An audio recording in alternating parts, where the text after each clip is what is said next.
চট্টগ্রাম কক্সবাজার মহাসড়কের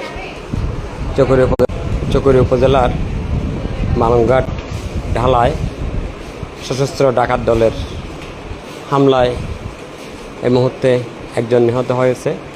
আমরা খবর পেয়ে সাথে সাথে উপজেলা সাহিত্য কমপ্লেক্সে ছুটে এসেছি। চকরিয়া থানা পুলিশের একাধিক টিম ঘটনাস্থলে পৌঁছেছেন, ডাকাতদের ধরার চেষ্টা করতেছেন। ডাকাতদের হামলায় আরও 3 জন গুরুতর আহত, তাদেরকে চট্টগ্রাম মেডিকেল হাসপাতালে রেফার করা হয়েছে। আমরা স্থানীয়দের মাধ্যমে শুনেছি ডাকাতরা সড়কে দুপাশে রশি দিয়ে আটকিয়ে 2টি মোটরসাইকেল আক্রমণ করে, পরে দেওয়ার সাথে আধে কোপ দিয়ে তাদের আহত করে। তিনি মারা গেছেন, বর্তমানে উপজেলা সাহিত্য কমপ্লেক্সে আছে।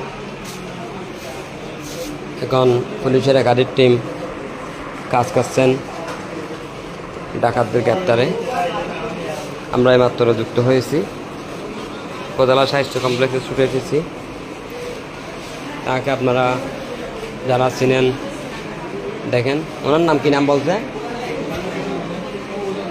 ভাই? ওর নাম কি নাম যে?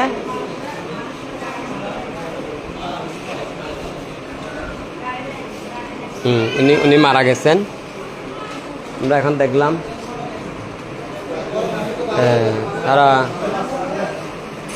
আমরা দেখতেছি এখন উপজেলা সাহিত্য কমপ্লেক্সের জরুরি বিভাগে রয়েছে। খুব মর্মান্তিক একটি ঘটনা। একটু আগেই মহাসড়কের